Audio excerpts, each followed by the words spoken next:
Oh, this thing on? Good YouTube, it's your boy Fonzo Davies, aka Fonzie, back again with another video, man. You know what I'm saying? Today, I am about to do a house tour for y'all. Y'all been requesting this for a minute now. Yo, Fonzo, do a house tour. I'm like, yo, chill. But let me settle in, yo, chill. You know, with a spray like this, I wish you guys could smell it, but yo, you put this on, shorty be magnet attracting to you. Anyways, you know what I'm saying?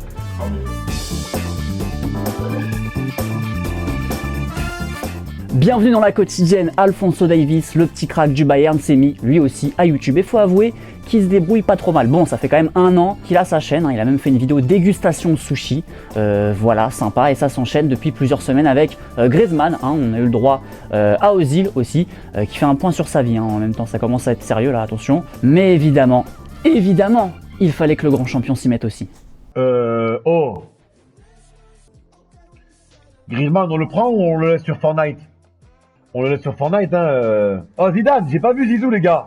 Bon, on en a vu d'autres par contre à l'entraînement hier, ça commence à remettre les machines en marche petit à petit. Le CR7 est revenu, ça tape ses petites accélérations, tout ça, il a rien perdu. Les joueurs de Chelsea aussi qui s'échauffent, voilà, ça s'y met aussi. Bon, par contre, Kanté, il va pas nous faire croire qu'il pouvait pas se couper les cheveux tout seul, hein, pour le coup. Par contre, du côté de Watford, Troy Deeney, l'attaquant anglais, ne veut pas reprendre l'entraînement. Il juge que c'est encore trop risqué. Regardez ce qu'il nous dit. Si j'ai le sentiment que je ne prends pas soin de ma famille, alors je ne reprendrai pas le football. Je ne vais pas mettre ma famille en danger. Qu'est-ce qu'ils feront? Me prendre de l'argent? J'ai été fauché par le passé, donc ça m'est égal. À noter que la reprise de la première ligue n'est toujours pas actée, malgré le fait que l'unanimité des clubs ont voté pour une reprise des entraînements collectifs par petits groupes.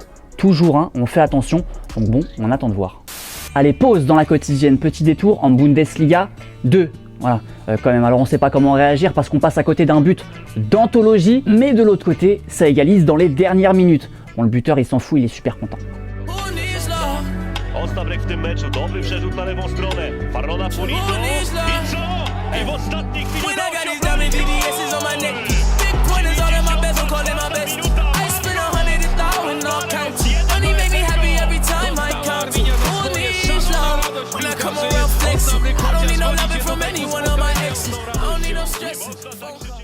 Allez, on passe aux unes espagnoles avec Marca qui nous dit le PSG veut aussi d'Haaland. Bon, en même temps, qui ne veut pas d'Haaland aujourd'hui, hein, il faut nous le dire. Mais voilà, le PSG s'y serait aussi intéressé. Après, ça va forcément dépendre du futur d'Icardi et de Cavani. Et Sport, journal pro Barça, qui nous titre ça, Poker Caliente. Voilà, c'est original. Et en gros, le Barça veut ces 3 joueurs là. Pjanic, Lautaro, Martinez et De Sciglio. Et ils sont prêts à mettre 7 joueurs dans la balance. Semedo, Rafinha, Junior Firpo, Alena, Rakitic, Vidal et même Umtiti. Voilà, on est en plein troc du côté du Barça, on le rappelle, hein, suite à la situation actuelle, on ne devrait pas voir les clubs débourser d'énormes sommes cet été. Alors, question du jour, en prenant compte de la situation actuelle, quel est le joueur qu'il faut absolument au Barça? Aujourd'hui, on parle de Lautaro, de Sciglio, de Pjanic, on a aussi parlé de pas mal de joueurs. On rappelle que le Barça n'a pas passé les quarts de Ligue des Champions depuis leur victoire en 2015.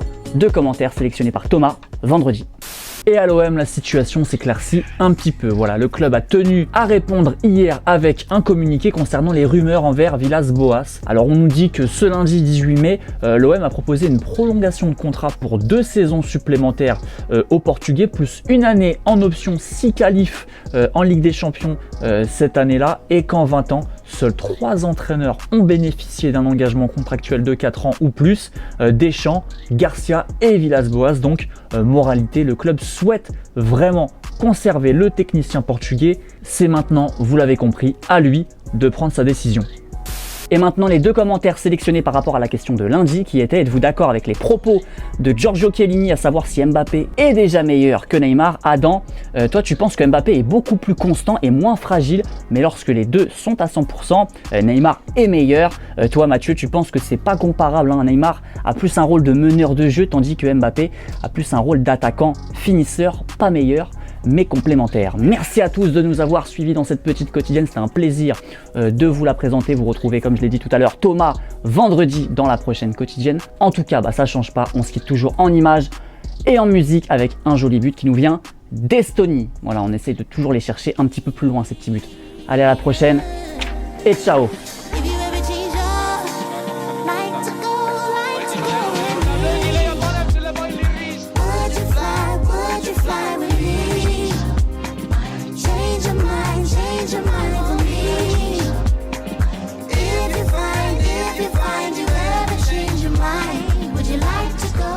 Merci les potes d'avoir regardé cette vidéo et oublie pas, si t'en veux encore, t'en as 2 autres juste là, mais le plus important c'est que tu t'abonnes, alors clique juste ici.